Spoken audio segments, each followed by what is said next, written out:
ഞാൻ നിങ്ങളോട് സംസാരിക്കാൻ ആഗ്രഹിക്കുന്ന വിഷയം കാലം കാത്തിരിക്കുന്ന വിമോചകൻ അഥവാ ഇമാം മഹദി റളിയല്ലാഹു അൻഹു. വളരെ ചിന്തനീയമായ ഒരു സബ്ജക്റ്റാണ്. അത്ഭുതം തോന്നും. പ്രവാചക പുങ്കവർ സല്ലല്ലാഹു അലൈഹി വസല്ലം എത്ര കൃത്യമായിട്ടാണ് പ്രവചനങ്ങൾ നടത്തിയിരിക്കുന്നത്. നടക്കാനിരിക്കുന്ന ഓരോ ചലനങ്ങളും, സഖ്യസേന നടത്തുന്ന യുദ്ധം, മൽഹമത്തുൽ കുബ്ര എന്ന മൂന്നാം ലോക മഹായുദ്ധം, ആർമഗഡൻ യുദ്ധം എന്നാണ് ക്രൈസ്തവ സഹോദരങ്ങൾ വിശ്വസിക്കുന്നത്. ആ യുദ്ധത്തിൽ പങ്കെടുക്കുന്ന മിലിറ്ററി പട്ടാളത്തിന്റെ എണ്ണം വരെ മുത്തുനബി സല്ലല്ലാഹു അലൈഹി വസല്ലം നമുക്ക് പഠിപ്പിച്ചു തരുന്നു. ഖിയാമത്തിന്റെ അടയാളങ്ങൾ മൂന്നായി തരംതിരിക്കപ്പെട്ടിട്ടുണ്ട്. ഖിസ്മുൽ ലഹറ വങ്കല, ഒന്നാമത്തെ വിഭാഗം അത് വെളിവായി കഴിഞ്ഞുപോയി. രണ്ടാമത്തെ വിഭാഗം ഖിസ്മുൻ ലഹറ വലം യൻഖലി, വെളിവായിക്കൊണ്ടിരിക്കുന്നു, നടന്നുകൊണ്ടിരിക്കുന്നു. മൂന്നാമത്തെ വിഭാഗം വഖിസ്മുൻ ലം യൽഹർ, ഇതുവരെ പ്രത്യക്ഷപ്പെടാത്ത വലിയ അടയാളങ്ങളാണ്. യൂട്യൂബിൽ ഈ ചെറിയ അടയാളങ്ങളും വലിയ അടയാളങ്ങളും വിശദമായി പറയുന്ന എൻ്റെ പ്രഭാഷണം നിങ്ങൾ കേട്ടിട്ടുണ്ടാവും. ഞാനിപ്പോ അങ്ങോട്ട് കടക്കുന്നില്ല. ഇമാം മഹദി റളിയല്ലാഹു അൻഹുവിനെ ലോകം പ്രതീക്ഷിക്കുകയാണ്. ഇൻഷാ അല്ലാഹ് സമീപ ഭാവിയിൽ മഹാനായ സയ്യിദായ അഹ്ലുബൈത്തിൽപ്പെട്ട പ്രിയപ്പെട്ട അലിയാർ തങ്ങളുടെ പുത്രൻ ഹസൻ റളിയല്ലാഹു അൻഹുവിന്റെ പരമ്പരയിൽ ഹസനിയായി, അലവിയായി ബഹുമാനപ്പെട്ടവർ കടന്നു വരാൻ പോവുകയാണ്. അവരുടെ ബാഹ്യ ലക്ഷണങ്ങൾ ഹൽക്കിയായ, ഹുലുക്കിയായ സ്വഭാവങ്ങളും അവിടത്തെ ആകാര സൗഷ്ഠവങ്ങളുമൊക്കെ മുത്തുനബി സല്ലല്ലാഹു അലൈഹി വസല്ലം നമുക്ക് പഠിപ്പിച്ചു തരുന്നുണ്ട്. ബഹുമാനപ്പെട്ട ഇമാം മഹദി റളിയല്ലാഹു അൻഹു കടന്നു വരുമ്പോ ലോകത്ത് മുഴുവനും അക്രമങ്ങളും അരാജകത്വവും അനീതിയും കൊടികുത്തി വാഴും. ആ കാലഘട്ടത്തിൽ അധാർമികത, കൊലപാതകങ്ങൾ, അക്രമങ്ങൾ വർദ്ധിക്കും. അതുപോലെ തന്നെ ലൈംഗിക വൈകൃതങ്ങൾ, അരാജകത്വം നടമാടുന്ന ഒരു കാലഘട്ടമാണ്. ഒന്ന് രണ്ട് ഹദീസുകൾ സൂചനയ്ക്ക് വേണ്ടി നമുക്ക് ചർച്ച ചെയ്യാം.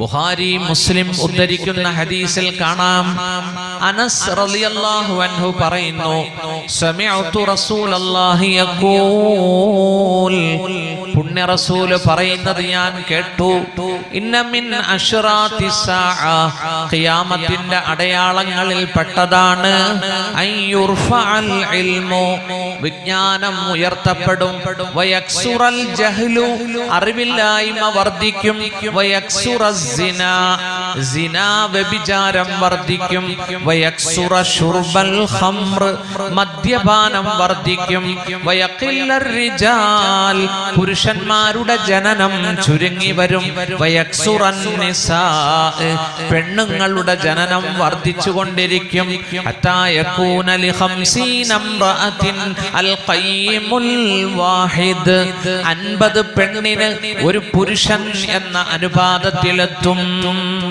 ഒരു പുരുഷൻ ജനിക്കുമ്പോ 50 പെണ്ണുങ്ങൾ, സ്ത്രീകൾ ജനിക്കുമെന്ന് നബിയുനാ റസൂലുള്ളാഹി. മറ്റൊരു വ്യാഖ്യാനം കൂടിയുണ്ട്, 50 പെണ്ണിന്റെ ഉത്തരവാദിത്വം ഒരു പുരുഷനിൽ ചേർക്കപ്പെടും. അങ്ങനെയും മുഹദ്ദിസുകൾ അതിനർത്ഥം പറയുന്നു. ഈ ഹദീസിൽ പറഞ്ഞ സംഭവങ്ങൾ പുലരാൻ തുടങ്ങിയില്ലേ? ഇൽമ് ഉയർത്തപ്പെടുക എന്ന് പറഞ്ഞാൽ ആലിമീങ്ങളുടെ നിര്യാണം സംഭവിക്കും. തുടരെ ബഹുമാനപ്പെട്ട ചേലക്കുളം അബുൽ ബുഷ്റ ഉസ്താദ്, ദക്ഷിണയുടെ കാര്യദർശി, എന്റെ ഉസ്താദാണ്. മുഖ്തസറുൽ മആനിയും ബുഖാരിയും ഒക്കെ ഉസ്താദാണ് ഓതിത്തന്നത്. അതുപോലെ അടുത്ത കാലത്ത് കോട്ടുമല ബാപ്പു ഉസ്താദ് മരണപ്പെട്ടു. അതുപോലെ തന്നെ ഒരുപാട് പണ്ഡിതന്മാർ മരണപ്പെട്ടു. ബഹുമാനപ്പെട്ട കണ്ണിയത്ത് ഉസ്താദ്, അതുപോലെ കൂറ്റനാട് ഉസ്താദ്, അതുപോലെ തന്നെയുള്ള മഹാന്മാർ അത്തിപ്പറ്റ ഉസ്താദ്, തൃപ്പനച്ചി മുഹമ്മദ് മുസ്ലിയാർ, CM വലിയുല്ലാഹി മടവൂർ, ഇങ്ങനെ ധാരാളം പണ്ഡിതന്മാർ നമ്മോട് യാത്ര പറയുകയുണ്ടായി. അള്ളാഹുവിന്റെ തൗഫീഖ് കൊണ്ട് ഇവരെയൊക്കെ കാണാൻ എനിക്ക് ഭാഗ്യം കിട്ടിയിട്ടുണ്ട്. കണ്ണിയത്ത് ഉസ്താദിനെയും CM വലിയുള്ളാനെയൊക്കെ കാണാൻ ഒരു ഭാഗ്യം കിട്ടി. കോട്ടയം ജില്ലയിലെ ഇരാറ്റുപേട്ടക്കാരനാണെങ്കിലും അതിനല്ലാഹു തൗഫീഖ് നൽകി. ഞാനിപ്പോ അങ്ങോട്ട് പോകുന്നില്ല, കാരണം എനിക്കിന്ന് ഒരുപാട് ഹദീസുകൾ പറയാനുണ്ട്. എങ്കിലേ ഈ വിഷയം പൂർണ്ണമായിട്ടും നമുക്ക് പറഞ്ഞു തീർക്കാൻ സാധിക്കും. അധാർമികത വെളിവാകുന്ന ഒരു സമയം, ആ കാലമാണ് ഇന്നത്തെ കാലം. സിന വർദ്ധിക്കും. അതുപോലെ തന്നെ കള്ളുകുടി, മദ്യപാനത്തിന്റെ പുതിയ വേർഷനാണ്, മദ്യപാനത്തിന്റെ പുതിയ ഒരു പതിപ്പാണ് ഇന്ന് മയക്കുമരുന്നിന്റെ ഉപയോഗം. MDMA, അതിലെ ഏറ്റവും പവറുള്ള സാധനമാണ് MDMA. ഇന്ന് മനോരമയുടെ ന്യൂസ് ചാനൽ നിങ്ങൾ വാർത്ത കേട്ടില്ലേ? റിസോർട്ടിൽ വന്ന് താമസിച്ചവർ തൊട്ടടുത്ത പുഴയിൽ നഗ്നരായിട്ട് കുളിച്ചു. സ്ത്രീകൾ തൊട്ടടുത്ത് കുളിക്കുമ്പോൾ അതിന്റെ മുകളിലത്തെ കുളിക്കടവിൽ 3 പുരുഷന്മാർ നൂൽ ബന്ധമില്ലാതെ ഒരു പുഴയിൽ കുളിക്കുന്നു. അവിടെ വലിയ ഒച്ചപ്പാടുണ്ടാകുന്നു, കയ്യാങ്കളി ഉണ്ടാകുന്നു. അധാർമികത വ്യാപിക്കും എന്ന് നബിയുനാ റസൂലുള്ളാഹി. മറ്റൊരു ഹദീസിൽ വരുന്നു, തകൂനു അശ്യാഅ ഇൻദ ഖിറാബിസ് സാഅ, ഖിയാമത്ത് അടുക്കുമ്പോൾ പല സംഭവങ്ങളും അരങ്ങേറും. അതിൽപ്പെട്ടതാണ് നികാഹുർ റജുലി അർറജുല, പുരുഷൻ പുരുഷനെ കല്യാണം കഴിക്കും. വനികാഹുൽ മർഅതി അൽ മർഅ, പെണ്ണ് പെണ്ണിനെ കല്യാണം കഴിക്കും. വനികാഹുർ റജുലി ഇംറഅതഹു ഫീ ദുബ്രിഹാ, പുരുഷൻ സ്ത്രീയെ സമീപിക്കും പിൻഭാഗത്തുകൂടി. ഇത് പാശ്ചാത്യരുടെ വൃത്തികെട്ട മോശമായ ഒരു കൾച്ചറാണ്. അത് നമ്മുടെ നാട്ടിലേക്കും സ്പ്രെഡ് ചെയ്യാൻ തുടങ്ങി അല്ലെ? ഇതിനെപ്പറ്റിയൊക്കെ ഉള്ള വിവരങ്ങൾ ഈ അടുത്ത കാലത്ത് നമ്മുടെ കോടതികൾ സംസാരിക്കുകയുണ്ടായി. പുരുഷൻ പുരുഷനെ സെലക്ട് ചെയ്യുക, പെണ്ണ് പെണ്ണിനെ സെലക്ട് ചെയ്യുക, അതുപോലെ പ്രകൃതിയുടെ മാർഗം വിട്ടിട്ട് പുരുഷൻ പെണ്ണിന്റെ പിന്നിലൂടെ ചെല്ലുക. അതൊക്കെ എനിക്ക് ബഹുമാനപ്പെട്ട പണ്ഡിതന്മാരിരിക്കുന്ന സദസ്സിൽ കൂടുതൽ വിശദീകരിക്കാൻ ബുദ്ധിമുട്ടുണ്ട്. നിങ്ങൾ മനസ്സിലാക്കുക എന്ന് മാത്രം. മറ്റൊരു ഹദീസിൽ വരുന്നു, അധാർമികതയിൽ പെട്ടതാണ് യക്സുറു ഔലാദുസ്സിനാ, ജാരസന്തതികൾ വർദ്ധിക്കുന്നത് നിങ്ങൾക്ക് കാണാം. ജാരസന്തതികൾ വർദ്ധിക്കും ഖിയാമത്ത് അടുക്കുമ്പോ. ഹത്താ ഇന്നർ റജുല ലയഗ്ശൽ മർഅത അലാ ഖാരിഅതി ത്വരീഖ്, നിങ്ങൾക്ക് കാണാം നടുറോഡിൽ വെച്ച് ഒരു പുരുഷൻ സ്ത്രീയുമായി ലൈംഗിക ബന്ധത്തിൽ ഏർപ്പെടുന്നത്. നടുറോഡിൽ വെച്ച് ഒരു പുരുഷൻ സ്ത്രീയുമായി ലൈംഗിക ബന്ധത്തിൽ ഏർപ്പെടുന്നത് നിങ്ങൾക്ക് കാണാം. ഹത്താ അല്ലാഹുവിന്റെ റസൂൽ പറഞ്ഞു, ഫയഖൂലു അംസലുഹും ഫീ ദാലിക സമാൻ, അന്ന് ഒരു നല്ല മനുഷ്യൻ വിളിച്ചു പറയും, ലബിഅതസൽതുമാ അനി ത്വരീഖ്, വഴിയിൽ നിന്നും നിങ്ങൾക്ക് മാറിക്കൂടെ, നിങ്ങൾക്ക് ആ കാട്ടിലേക്കോ പള്ളയിലേക്കോ ആക്കിക്കൂടെ, നിങ്ങൾ എന്താണ് ഈ നടുറോഡിൽ വെച്ച് ചെയ്യുന്നത് എന്ന് പറയുന്നയാള് ഏറ്റവും നല്ലവനായിരിക്കും. അത്ര കാലം വഷളാകുമെന്നാ. അതിപ്പോ നമ്മൾ കാണാൻ തുടങ്ങി. ബസ് സ്റ്റാൻഡിലും ഇടവഴിയിലും ഒക്കെ എന്താ, നമ്മുടെ അടുത്ത പട്ടണം എടുത്താൽ മതിയല്ലോ, എത്ര മോശമാണ്. പ്രിയപ്പെട്ട സുഹൃത്തുക്കളെ, നിശാസുന്ദരിമാർ, അഭിസാരികമാർ, നോക്കൂ, ഗുഹ്യരോഗങ്ങൾ പടർത്തിക്കൊണ്ട് അവർ അവരുടെ ശരീരം വിൽക്കുകയാണ്. സിന വർദ്ധിച്ചുകൊണ്ടിരിക്കുന്നു. അധാർമികത വർദ്ധിക്കും. അള്ളാഹുവിന്റെ റസൂല് പറഞ്ഞു, ഇമാം മഹ്ദി വരുന്നതിന് മുമ്പ് ഒരുപാട് കൊലപാതകങ്ങൾ വർദ്ധിക്കും. യക്സുറുൽ ഹർജു, ഹർജ് വർദ്ധിക്കും. സഹാബത്ത് ചോദിച്ചു, വമൽ ഹർജു യാ റസൂലല്ലാഹ്, എന്താണ് ഹർജ്? അവിടെന്ന് പറഞ്ഞു, അൽ ഖത്ലു, അത് ഖത്ലാണ്, കൊലപാതകമുണ്ടാകും. കഴിഞ്ഞ ദിവസം ചായക്കടയിലുണ്ടായ തർക്കം തോക്കെടുത്തു കൊണ്ടുവന്ന് വെടിവെക്കുകയാണ്. അതിനകത്തൊരു മുസ്ലിം ഉണ്ടായിരുന്നെങ്കിൽ IS ബന്ധം ആരോപിച്ചേനെ. ഇതിപ്പോ ഭാഗ്യത്തിന് മുസ്ലിം ഇല്ല. കേട്ടില്ല നിങ്ങള്? കൊലപാതകങ്ങൾ വർദ്ധിക്കുന്നു. നോക്കൂ, ഇപ്പൊ റഷ്യ ഉക്രൈനിൽ നടത്തുന്ന അധിനിവേശം, നിരപരാധികളായ സ്ത്രീകൾ ആയിരങ്ങൾ കൊല്ലപ്പെട്ടു, കുട്ടികൾ കൊല്ലപ്പെട്ടു. 20 ലക്ഷം പേരാണ് രാജ്യത്തിന്റെ അതിർത്തി കടന്ന് മറ്റു രാജ്യത്തേക്ക് പോകുന്നത്.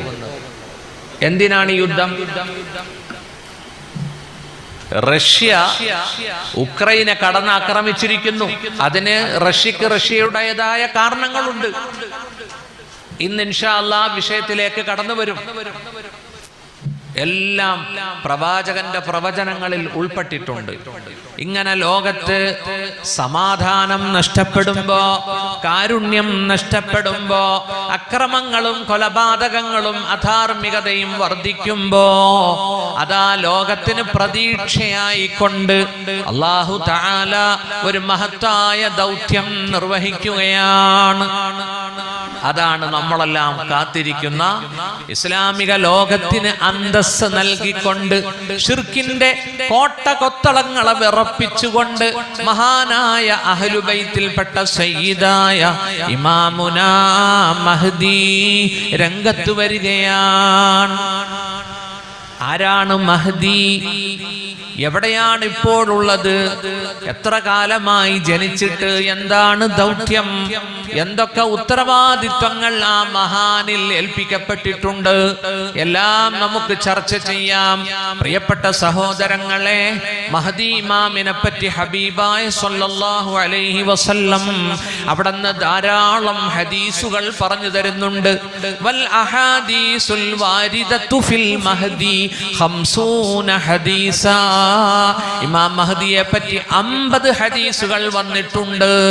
30 സഹാബത്ത് അത് രേഖപ്പെടുത്തിയിട്ടുണ്ട്. അതുകൊണ്ട് തന്നെ ആ ഹദീസ് മുത്തവാത്തിറ. ഇത് അഹ്ലുസുന്നത്തി വൽ ജമാഅത്തിന്റെ വിശ്വാസമാണ്. സുന്നത്തി ജമാഅത്തിന് പുറത്തുള്ള ചില സംഘടനകളൊക്കെ ആദ്യകാലത്ത് ഇമാം മഹ്ദിയെ തള്ളിപ്പറഞ്ഞിരുന്നു. പിന്നെ അവർക്കത് ഹക്ക് ബോധ്യപ്പെട്ടു. ഇപ്പോൾ അവർ മൗനം അവലംബിക്കുകയാണ്. ഒന്നും ഇപ്പോൾ അവർ സംസാരിക്കുന്നില്ല ആ വിഷയത്തിൽ. ഞാൻ മുമ്പ് കോഴിക്കോട് ജോലി ചെയ്തിരുന്ന കാലത്ത്, ഹിഫ്ള് പഠിപ്പിച്ചിരുന്ന കാലത്ത്, മുഹീദ്ദീൻ പള്ളിയുടെ ഇപ്പുറത്തൊരു ബുക്ക് സ്റ്റാളുണ്ട്. അവിടെ ചെന്നപ്പോൾ ഇമാം മഹ്ദി എന്ന മിഥ്യ ഒരു പുസ്തകം ഇരിക്കുന്നു. ഞാൻ വാങ്ങിച്ചു.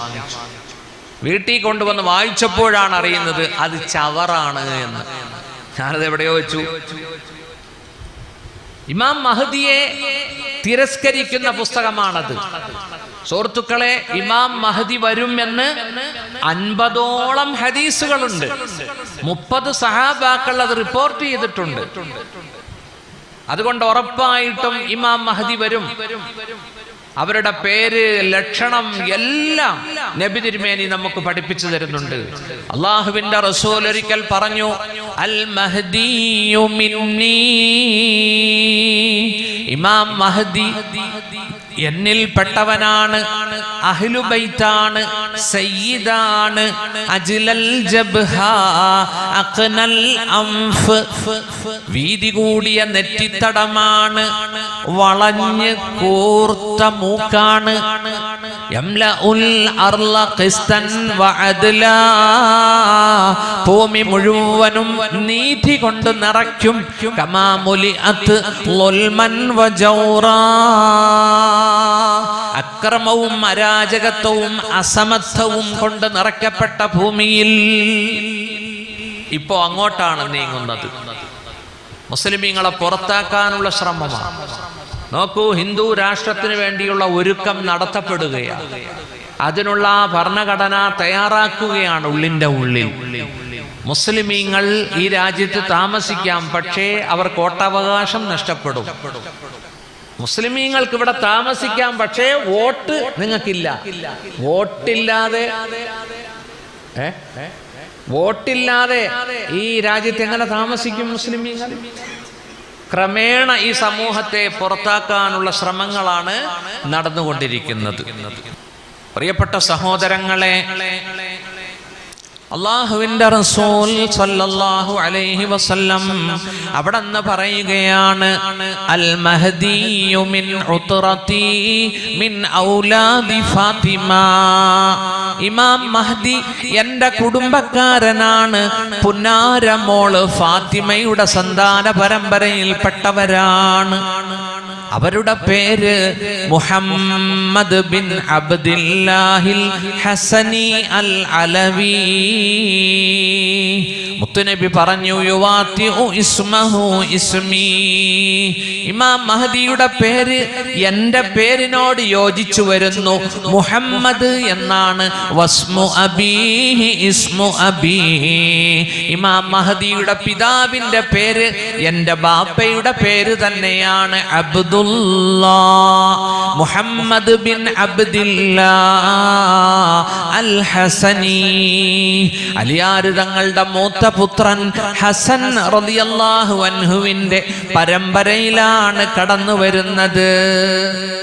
മുഹമ്മദ് ബിൻ അബ്ദില്ലാഹിൽ ഹസനി അൽ അലവി. കണ്ടോ, മുത്തുനബിയുടെ സന്താന പരമ്പര ഫാത്തിമത്തു സഹ്റായിലൂടെയാണ്. അതെല്ലാം നമുക്ക് പിന്നീട് പറയാം. ഈയിടെ ഒരാൾ എന്നോട് പറയുകയാ, അങ്ങനെ തങ്ങന്മാരൊന്നുമില്ല, അങ്ങനെയാണെങ്കിൽ നമ്മൾ വലിയ തങ്ങളാ, കാരണം നമ്മൾ ആദം നബിയുടെ മക്കളാണ്. ഒരു ബഹുമാനപ്പെട്ട തങ്ങള് നമ്മുടെ നാട്ടിൽ വന്നപ്പോ ആളുകളെല്ലാം കാത്തു നിൽക്കുക. ഞാനീ തുറന്നു പറയാം, സയ്യിദ് മുനവ്വർ അലി ശിഹാബ് തങ്ങൾ. സുഹൃത്തുക്കളെ, അദ്ദേഹത്തെ കാണുമ്പം മനസ്സിലാക്കിക്കൂടെ അദ്ദേഹം ഒരു സയ്യിദാണെന്ന്.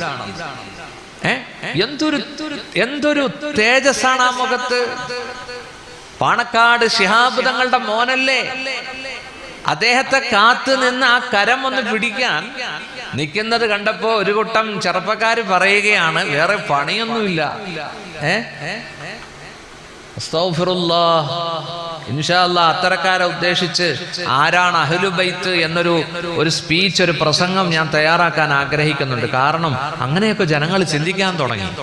അവരൊന്നും തങ്ങന്മാരല്ല, അവര് തങ്ങളാണെങ്കിൽ നമ്മളും തങ്ങളാ, നമ്മൾ ആദം നബിയുടെ മക്കളാണ്. ആദം നബിയുടെ മക്കളല്ലെന്ന് ആര് പറഞ്ഞു? നമ്മളൊക്കെ ബനു ആദമാ അല്ലേ? വലഖദ് കറംനാ ബനി ആദം. ആദമിന്റെ മക്കളെ നാം ആദരിച്ചിരിക്കുന്നു എന്ന് ഖുർആനിൽ അല്ലാഹു പറയുന്നുണ്ട്. അതൊക്കെ പോട്ടെ, ഒരുപാട് വിഷയങ്ങൾ ഇന്ന് പഠിക്കാനുണ്ട്. പ്രിയപ്പെട്ട സഹോദരങ്ങളെ, മറ്റൊരു ഹദീസിൽ അല്ലാഹുവിന്റെ റസൂൽ സല്ലല്ലാഹു അലൈഹി വസല്ലം പറഞ്ഞു, അൽ മഹ്ദിയു മിന്നാ അഹ്ലൽ ബൈത്ത്. അലി റളിയല്ലാഹു അൻഹു റിപ്പോർട്ട് ചെയ്യുകയാണ്, തുർമുദി ഈ ഹദീസ് ഉദ്ധരിക്കുന്നുണ്ട്. ഇമാം മഹ്ദി നമ്മിൽപ്പെട്ടവനാണ്, പ്രവാചകന്റെ കുടുംബത്തിൽപ്പെട്ടവരാണ്. യുസ്ലിഹുല്ലാഹു ഫീ ലൈല. ഒരു രാത്രിയിലാണ് അല്ലാഹു ആ മഹാന് പക്വമതിയാക്കി എടുക്കുന്നത്. 40 വയസ്സാകുമ്പോഴാണ് ഇമാം മഹദി പുറപ്പെടുക. പക്ഷേ ജനിച്ച് ബാല്യം എല്ലാം കടന്നാലും വലിയൊരു ഉത്തരവാദിത്വം തന്നിൽ ചാർത്തപ്പെടുന്നു എന്നുള്ള വിവരം ഇമാം മഹദിക്കറിയില്ല. ഒരു രാത്രിയിലാണ് അതിനുള്ള ഇസ്ലാഹ് അല്ലാഹു നിർവഹിക്കുന്നത്, പക്വമതിയാക്കി എടുക്കുന്നത് എന്ന് ഷഫീഉനാ റസൂലുള്ളാഹി. ഇമാം മഹദി വരുന്നതിനു മുമ്പ് 3 സംഭവങ്ങൾ നടക്കണം. 3 പശ്ചാത്തലം, സാഹചര്യം സൃഷ്ടിക്കപ്പെടും. ശ്രദ്ധിക്കണേ. അതിൽ ഒന്ന്, അള്ളാഹുവിന്റെ റസൂല് പറഞ്ഞു, യൂഫ്രട്ടീസ് നദിയിൽ സ്വർണത്തിന്റെ ഒരു മല പൊന്തി വരണം. ഇമാം ബുഖാരി മുസ്ലിം ഉദ്ധരിക്കുന്ന ഹദീസിൽ കാണാം, യൂഷികുൽ ഫുറാത്ത് അൻ യഹ്സിറ അൻ ജബലിൻ മിൻ ദഹബ്. യൂഫ്രട്ടീസ് നദി സ്വർണത്തിന്റെ ഒരു മല പുറത്തേക്ക് വെളിവാക്കാൻ അടുത്തിരിക്കുന്നു. ആ നദിയിലെ വെള്ളം വറ്റിത്തുടങ്ങുകയാണ്. സ്വർണത്തിന്റെ വലിയ ഒരു പർവ്വതം ഉടനെ ആ നദി പ്രത്യക്ഷപ്പെടുത്തും. ഫമൻ ഹലറഹു, ആരെങ്കിലും അവിടെ സന്നിധരായാൽ ഫലാ യഖുദു മിൻഹു ശൈആ, അല്പം പോലും ആ പർവ്വതത്തിൽ നിന്ന് എടുത്തു പോകരുത്. ഒരു തരി സ്വർണം പോലും എടുത്തു പോകരുത്. അല്ലാഹുവിന്റെ റസൂൽ പറഞ്ഞു, യുഖ്തലു മിൻ കുല്ലി മിഅത്തിൻ 99, അവിടെ 100 പേര് വന്നാൽ 99 പേരും കൊല്ലപ്പെടുന്നതാണ്. ഈ സ്വർണത്തിന്റെ മല കൈക്കലാക്കാൻ 3 രാഷ്ട്ര തലവന്മാർ യുദ്ധം ചെയ്യും. ആ 3 പേരും കൊല്ലപ്പെടുമെന്ന് നുബുവത്തിന്റെ നാവ് കൊണ്ട് മുഹമ്മദ് മുസ്തഫ. ഇപ്പൊ തന്നെ തുർക്കിയും സിറിയയും തർക്കം തുടങ്ങി. ഇറാഖും കൂടുന്നുണ്ടെന്നാണ് കേൾക്കുന്നത്.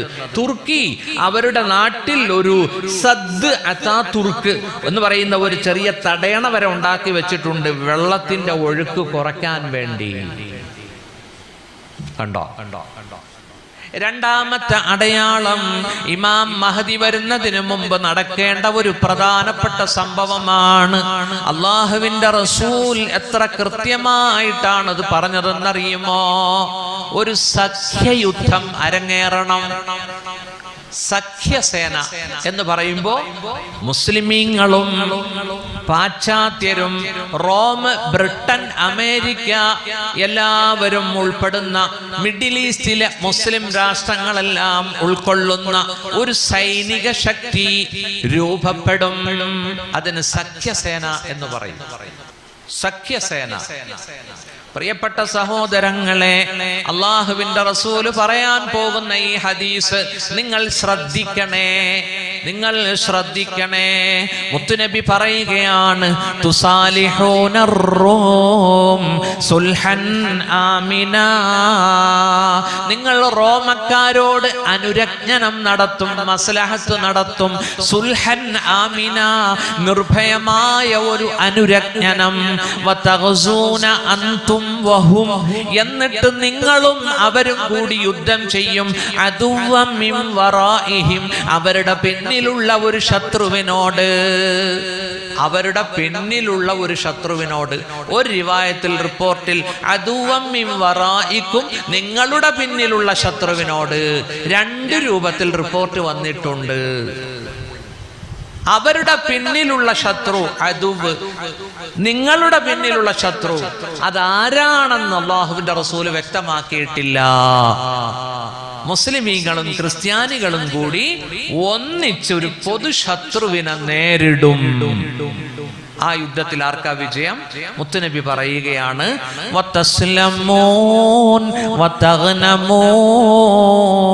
ആ യുദ്ധത്തിൽ നിങ്ങൾ വിജയിക്കും, അതായത് സഖ്യസേന വിജയിക്കും. നിങ്ങൾ ഗനീമത്ത് വാരിക്കൂട്ടും. പച്ചപ്പുല്ല് പിടിച്ചു കിടക്കുന്ന ഒരു ചെറിയ ചരിവിൽ, ഒരു മൈതാനത്ത് വന്ന് നിങ്ങൾ വിശ്രമിക്കും, പട്ടാളക്കാർ വിശ്രമിക്കും. അപ്പോൾ ക്രിസ്ത്യാനികളിൽപ്പെട്ട ഒരു പട്ടാളക്കാരൻ കുരിശ് ഉയർത്തിപ്പിടിക്കും. കുരിശ് പൊക്കിപ്പിടിച്ചിട്ട് പറയും, അലാ സ്വലീബ്, ഇന്നത്തെ യുദ്ധത്തിൽ വിജയിച്ചത് കുരിശാണ്. ഇന്നത്തെ യുദ്ധത്തിൽ വിജയിച്ചത് കുരിശാണെന്ന് ഒരു ക്രിസ്തീയ പട്ടാളക്കാരൻ എഴുന്നേറ്റ് പറയുമ്പോൾ, മുസ്ലിമീങ്ങളിൽപ്പെട്ട ഒരു പട്ടാളക്കാരൻ എഴുന്നേൽക്കും. അദ്ദേഹത്തെ കൊന്നുകളയും. ഒരനർത്ഥം അവിടെ സംഭവിക്കും. വൈകാരികമായിട്ടുണ്ടായ സംഭവമാണിത്. കാരണം ഒന്നിച്ച് യുദ്ധം ചെയ്തിട്ട് ശത്രുവിനെ കീഴടക്കി സമരാർജിത സമ്പത്തെല്ലാം വാരിക്കൂട്ടി വന്ന് വിശ്രമിക്കുമ്പോൾ ഒരാൾ ഏകപക്ഷീയമായിട്ട് പറയുകയാ, ഞങ്ങളാണ് ഇവരെ പരാജയപ്പെടുത്തിയെന്ന് പറയുമ്പോൾ മുസ്ലിം പട്ടാളക്കാരൻ അത് ഇഷ്ടപ്പെടൂല. അദ്ദേഹം എന്ത് ചെയ്യും? ഈ ക്രിസ്ത്യൻ പട്ടാളക്കാരനെ, കുരിശു പിടിച്ചവനെ കൊന്നുകളയും. പ്രിയപ്പെട്ട സഹോദരങ്ങളെ, ഈ സമയത്ത് ഫഹീന ഇദിൻ തഗ്ദിറുർ റൂം, റോമക്കാർ ചതിവ് കാണിക്കും. റോമക്കാർ ഈ അനുരജ്ഞനത്തെ അവര് ലംഘിക്കും. അവര് പോകും അവരുടെ നാട്ടിലേക്ക്. അവരവരുടെ നാട്ടിലേക്ക് പോകും, യൂറോപ്പിലേക്ക് തിരിച്ചു പോകും. പ്രിയപ്പെട്ട സുഹൃത്തുക്കളെ, വയജ്തമിഊന ലക്കും വയഅതൂനക്കും, അവര് നാട്ടിൽ ചെന്നുകൊണ്ട് പട്ടാളത്തെ ശേഖരിക്കും. അവര് വലിയ ഒരു പട്ടാളത്തെ ശേഖരിച്ചുകൊണ്ട് നിങ്ങളുടെ അടുത്തേക്ക് വരും. അള്ളാഹുവിന്റെ റസൂല് പറയുകയാ, ഇസ്ലാമിക രാഷ്ട്രങ്ങളിലേക്ക് മുസ്ലിമീങ്ങളുടെ അടുത്തേക്ക് വരും. ആ വരുന്ന പട്ടാളത്തിന്റെ എണ്ണം അള്ളാഹുവിന്റെ റസൂൽ എത്ര കൃത്യമായിട്ടാണ് പറയുന്നത്. സല്ലല്ലാഹു അലാ മുഹമ്മദ് സല്ലല്ലാഹു അലൈഹി വസല്ലം.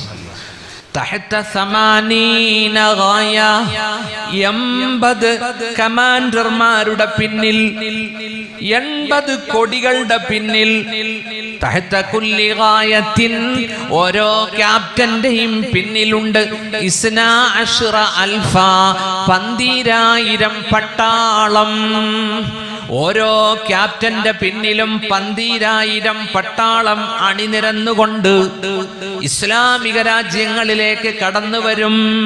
ഒരു ഹ്രസ്വമായ കാലത്തിനു ശേഷം, ആ ഹ്രസ്വമായ കാലം ഖദിരി ഹംലിൽ മർആ, ഒരു പെണ്ണ് ഗർഭം ധരിക്കുന്ന കാലമാണ്. 9 മാസത്തിന് ശേഷം അവര് തിരിച്ചു വരും. 80 കമാൻഡർമാർ, ഒരു കമാൻഡറുടെ കീഴിൽ 12,000 പട്ടാളം. അപ്പോ കണക്ക് കൂട്ടുമ്പോ 9,60,000 പട്ടാളം. 9,60,000 പട്ടാളക്കാര് വരും. അവര് വരുന്നത് എന്തിനാ? കെട്ടിപ്പിടിച്ച് ഉമ്മ തരാനാ? അല്ല, ഇസ്ലാമിനെ നശിപ്പിക്കാൻ വേണ്ടിയാ. ഇൻഷാ അല്ലാഹ് ഇനി ബാക്കി നമുക്ക് ഇമാം മഹദിയെ കുറിച്ച് പറയുമ്പോൾ, മഹദി ഇമാം നടത്തുന്ന യുദ്ധങ്ങളെ കുറിച്ച് പറയുമ്പോൾ പറയാം. ഇവിടെ ഒരു സഖ്യയുദ്ധം നടന്നിട്ടുണ്ട്, അല്ലേ? നടന്നില്ലേ? മുസ്ലിമീങ്ങളും പാശ്ചാത്യരും കൂടി ഒരു പൊതു ശത്രുവിനെ നേരിടും. ആരാണ് ആ പൊതു ശത്രു? ആ ശത്രു ആകാൻ സാധ്യതയുള്ളത് റഷ്യയും ചൈനയുമാണ്. ഇപ്പോഴത്തെ സാഹചര്യം വെച്ച് നോക്കുമ്പോൾ റഷ്യയും ചൈനയുമാകാനാണ് സാധ്യത. കാരണം ചൈനയിൽ 1 കോടി മുസ്ലിമീങ്ങൾ താമസിക്കുന്ന സ്റ്റേറ്റ് ഉണ്ട്. അവിടത്തെ മുസ്ലിമീങ്ങൾ കടുത്ത പീഡനം അനുഭവിക്കുകയാണ്. കടുത്ത മാനസിക പീഡനം അനുഭവിച്ചു കൊണ്ടിരിക്കുകയാണ്. നിങ്ങൾക്കെല്ലാവർക്കും അറിയാമല്ലോ ആ സംഭവം. അങ്ങനെ ആകാനാണ് സാധ്യത. അതിന്റെ തുടക്കമാണോ റഷ്യ ഉക്രൈൻ യുദ്ധം എന്ന് പോലും നമ്മൾ സംശയിക്കേണ്ടിയിരിക്കുന്നു. കാരണം ഈ യുദ്ധത്തിന് ഇപ്പോൾ ചൈന മാനസികമായി പിന്തുണ കൊടുത്തു കഴിഞ്ഞു റഷ്യക്ക്. റഷ്യക്ക് പിന്തുണ കൊടുക്കുന്ന ഒരു മുസ്ലിം രാഷ്ട്രമാണ് ബഷാറുൽ അസദിന്റെ സിറിയ, അതുപോലെ തന്നെ ഇറാൻ. പ്രിയപ്പെട്ട സഹോദരന്മാരെ, അപ്പോൾ റഷ്യയുടെ പിന്നിൽ ഒരു ചേരി അണിനിരക്കും.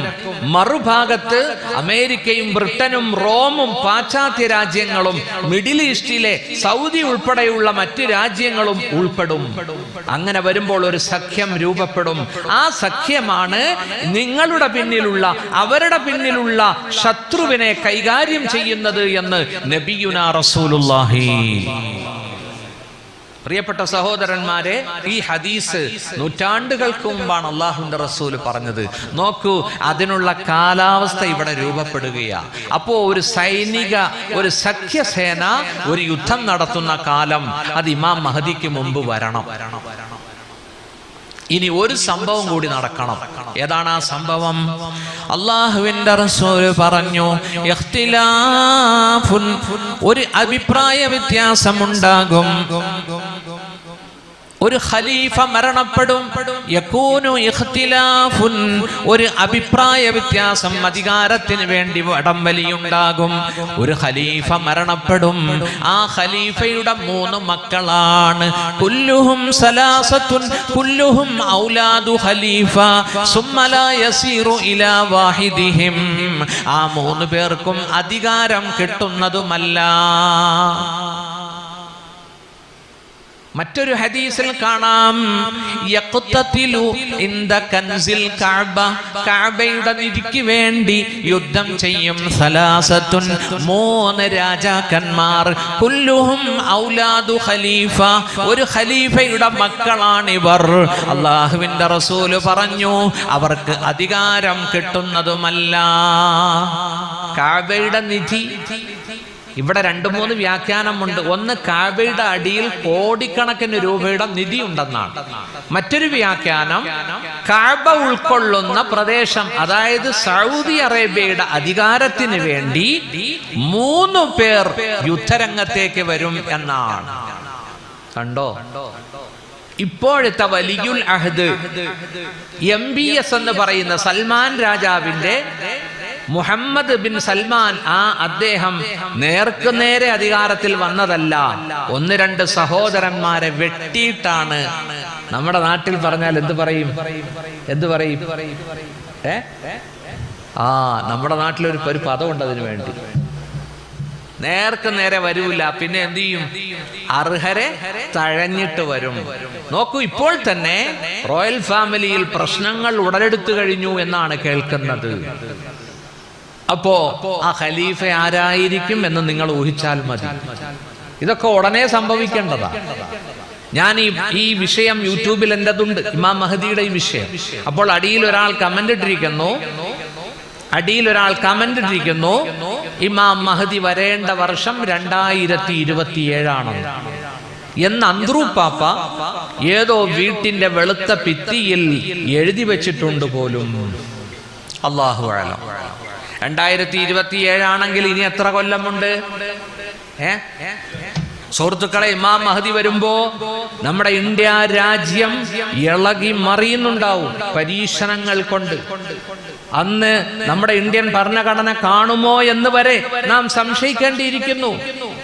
നമ്മുടെ സമത്വത്തിന്റെ, മതേതരത്വത്തിന്റെ, നീതിയുടെ ഭരണഘടന അട്ടിമറിക്കാനുള്ള ശ്രമം ഉള്ളിൽ ഫാസിസ്റ്റുകൾ നടത്താൻ തുടങ്ങിയിട്ട് വർഷങ്ങളായി.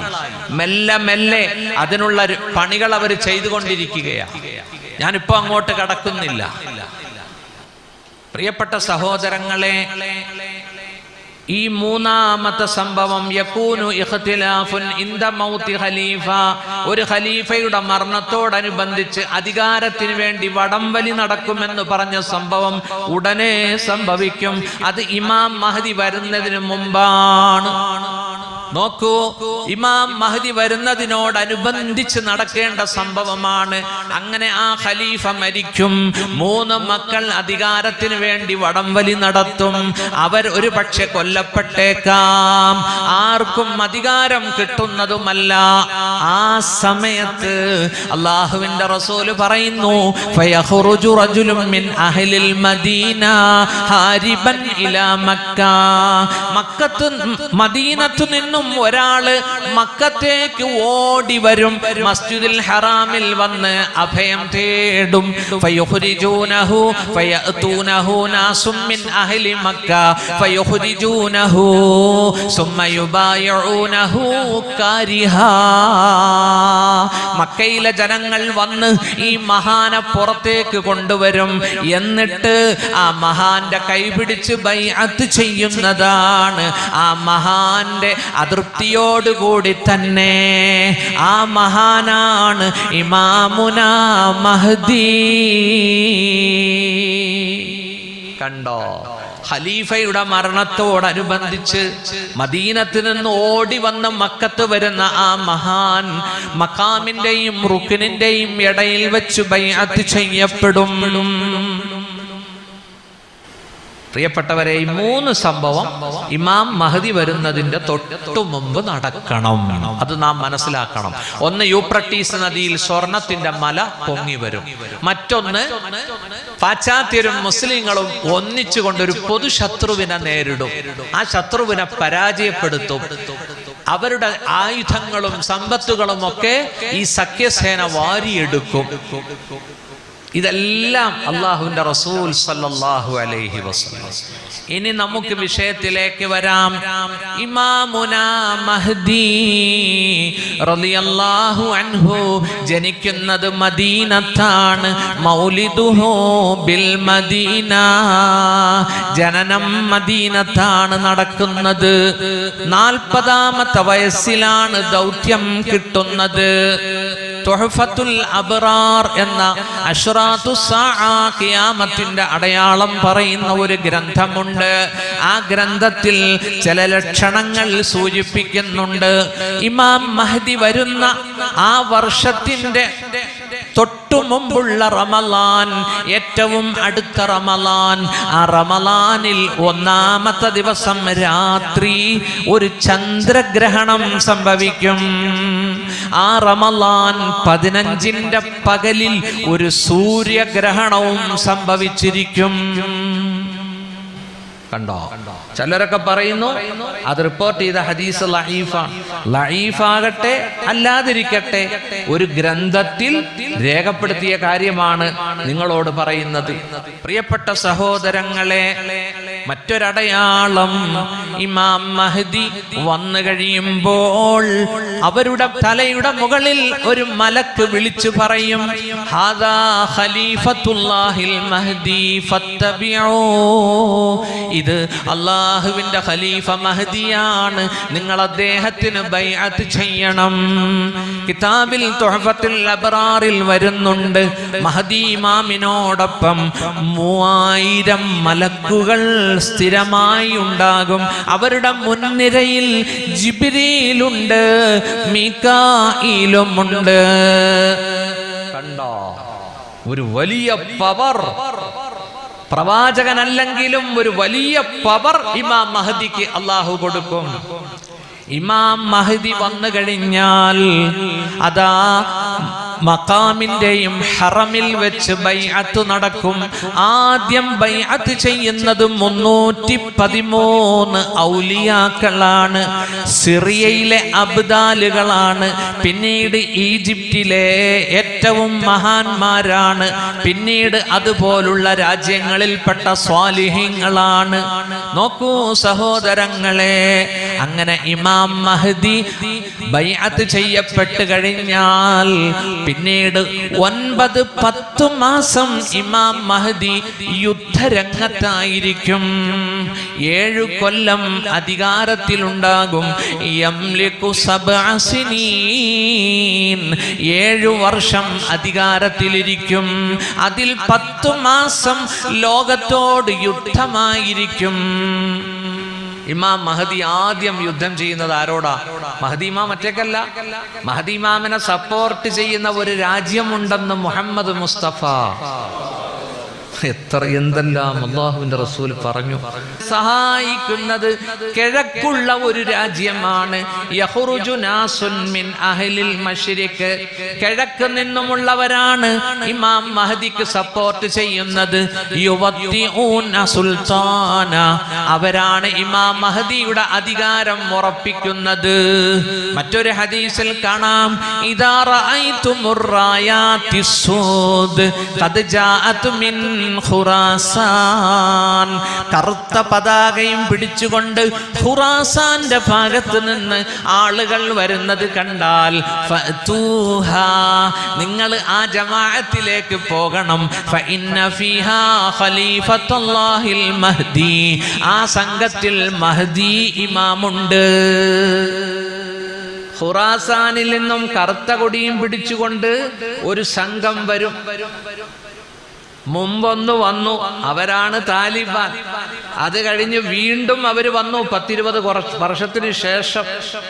ഓർമ്മയില്ലേ? ഇപ്പോ അഫ്ഗാൻ ഭരിക്കുന്നത് ആരാ? താലിബാൻ ആണ്. അപ്പോൾ അത് അഫ്ഗാൻ ആണോ എന്ന് നാം ഈ ഹദീസിന്റെ അടിസ്ഥാനത്തിൽ, കാരണം ഖുറാസാൻ എന്ന് പറയുന്നത് അന്ന് ഒറ്റ രാജ്യമായിരുന്നു, ഇന്ന് 3 രാജ്യത്താ. ഒന്ന് അഫ്ഗാൻ, ഇപ്പോഴത്തെ അഫ്ഗാൻ, മറ്റൊന്ന് ആസർബീജാൻ, അഫ്ഗാൻ, മറ്റൊരു 3 രാജ്യത്തായിട്ട് ഇറാന്റെ ഒരു മൂല, അങ്ങനെ 3 രാജ്യത്തായിട്ട് ഇന്ന് വിഘടിക്കപ്പെട്ടു. ഏത്? ഖുറാസാൻ.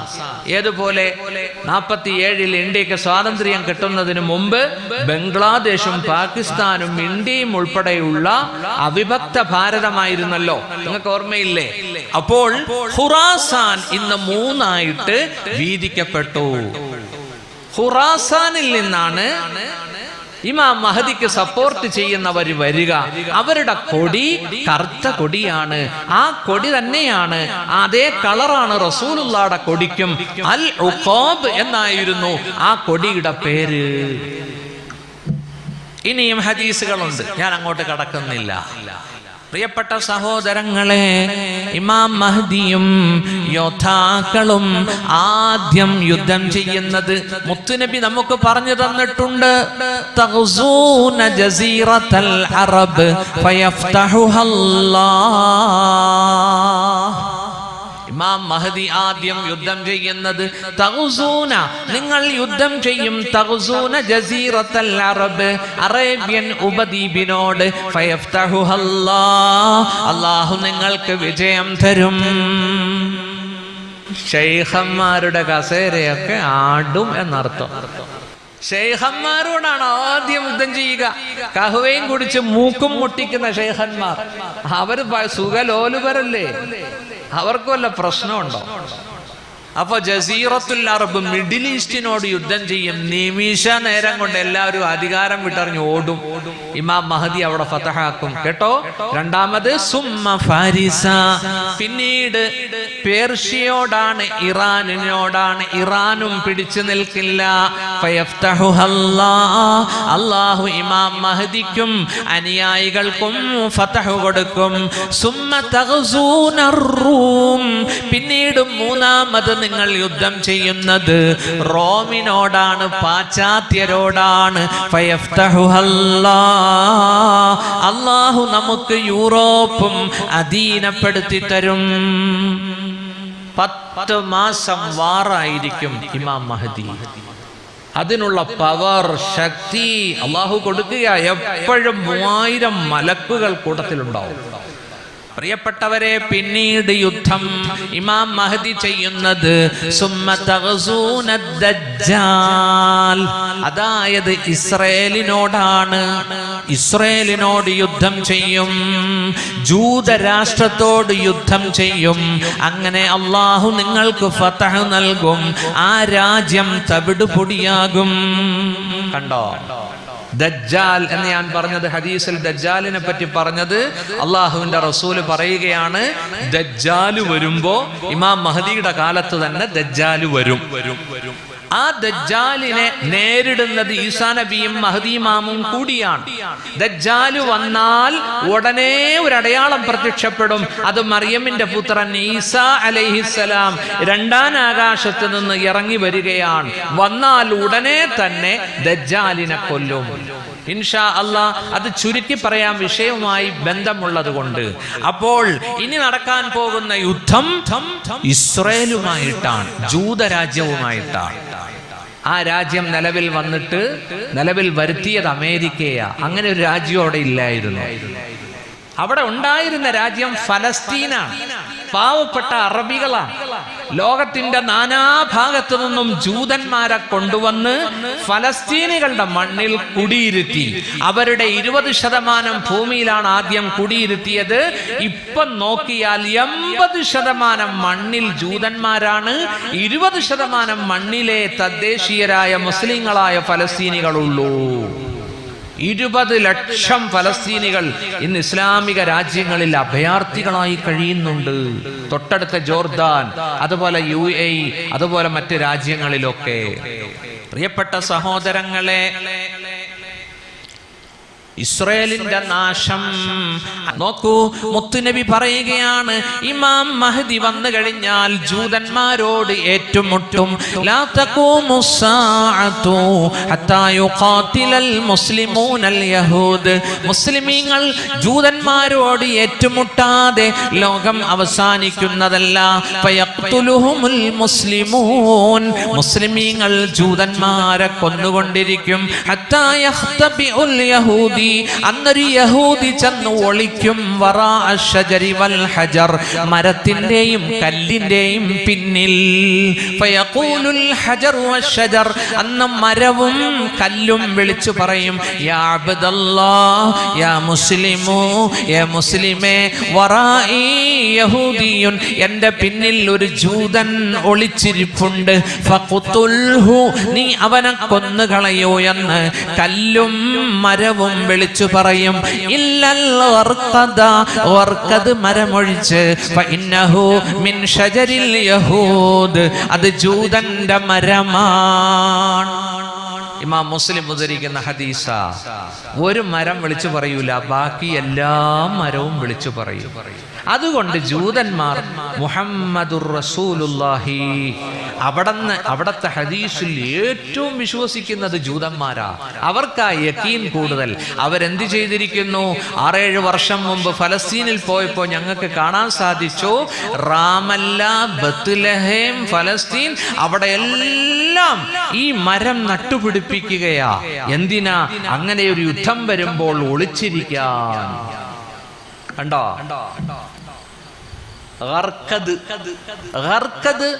70ഓളം മരങ്ങളുണ്ടെന്ന, ഓർക്കിഡ് എന്നാണ് അതിന്റെ പേരെന്ന് പറയപ്പെടുന്നു.